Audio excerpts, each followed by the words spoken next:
Bonjour et bienvenue dans cet épisode du 5 des experts pour parler de protection de la famille. La plupart d'entre nous ont du mal à faire la différence entre une assurance vie et une assurance décès, peut-être à cause de leur appellation très proche. Alors, qui peut souscrire? Quand et combien toucheront vos proches en cas de décès? Je suis Laura, experte en assurance chez Société Générale Assurance et je vais répondre aux questions que vous vous posez sur l'assurance vie et sur l'assurance décès.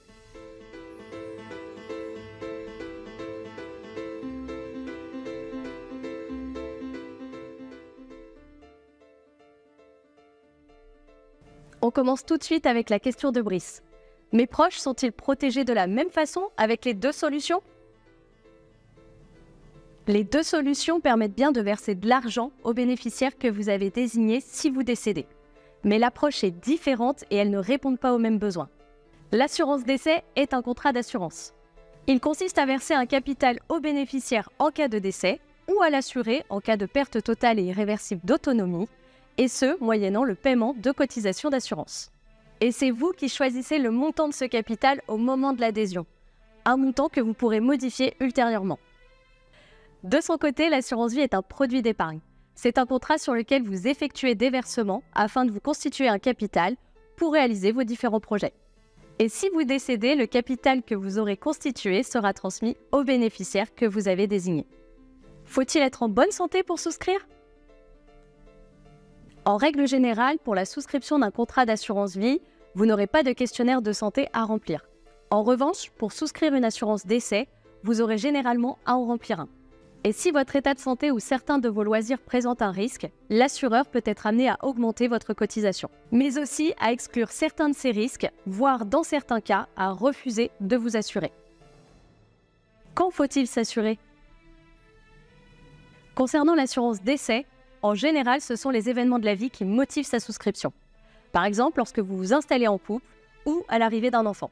Pour l'assurance vie, l'idée, c'est de l'ouvrir le plus tôt possible. La première chose à faire, c'est de réaliser un entretien conseil avec votre conseiller. Il vérifiera avec vous que cette solution d'épargne est adaptée à votre situation patrimoniale et budgétaire, à vos objectifs et horizons de placement, à votre profil investisseur et vos connaissances financières, ainsi qu'à vos préférences en matière de finances durables. Et si vous décidez d'ouvrir un contrat d'assurance vie, vous pourrez y verser de l'argent à chaque fois que vous le souhaitez. Vous constituerez un capital qui pourrait grossir au fil des années. Et c'est ce capital que vous aurez constitué qui sera versé après votre décès aux bénéficiaires que vous avez désignés.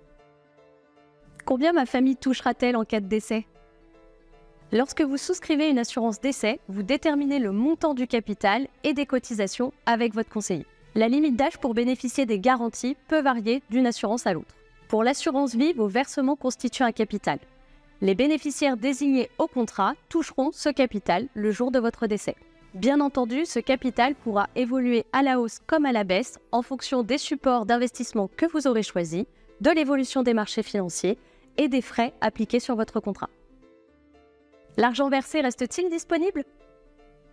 Oui Charles, tant que vous êtes vivant et que votre contrat d'assurance vie est ouvert, vous pouvez retirer l'argent que vous avez placé quand vous le souhaitez.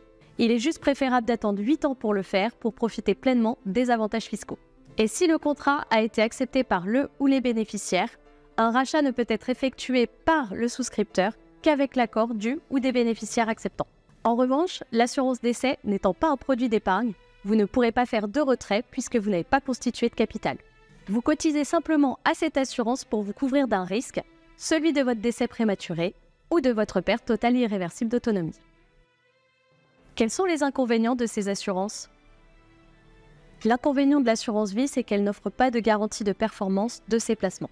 Elle comporte même un risque de perte en capital si vous réalisez des placements sur les marchés financiers ou immobiliers.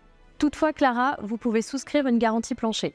Grâce à elle, vous vous assurez que les bénéficiaires désignés toucheront l'argent que vous avez placé. En cas de décès, elle garantit au minimum le capital net investi. Cette garantie plancher est applicable jusqu'à un certain âge du souscripteur, 80 ans chez SG. Je vous invite à vous rapprocher de votre conseiller pour connaître toutes les conditions liées à cette garantie plancher. Avec l'assurance décès, c'est comme l'assurance automobile, les cotisations que vous payez chaque année ne sont pas remboursées, elles sont acquises à l'assureur. L'autre inconvénient, c'est que le capital garanti en cas de décès est versé aux bénéficiaires désignés seulement si vous décédez pendant la durée de vie du contrat d'une cause couverte par celui-ci et vous avez bien versé les cotisations. En cas de décès, quelle assurance a la fiscalité la plus intéressante? Qu'il s'agisse d'une assurance vie ou d'une assurance décès, votre conjoint ou votre partenaire de PACS peut être exonéré de taxation sous condition. Dans les autres cas, l'assurance vie et l'assurance décès sont soumises au même régime fiscal. Pour en savoir plus, je vous invite à consulter le site du ministère de l'Économie et des Finances. Le lien est en description de cette vidéo. Lorsqu'il s'agit de protéger ses proches, l'assurance vie et l'assurance décès répondent à des besoins différents. Il est d'ailleurs tout à fait envisageable de cumuler les deux. Vous pouvez ainsi souscrire une assurance décès pour protéger immédiatement vos proches, tout en vous constituant progressivement un patrimoine avec une assurance vie. J'espère que cette vidéo vous a aidé à y voir plus clair sur le sujet de l'assurance vie et de l'assurance décès. Rendez-vous la semaine prochaine pour un nouveau sujet.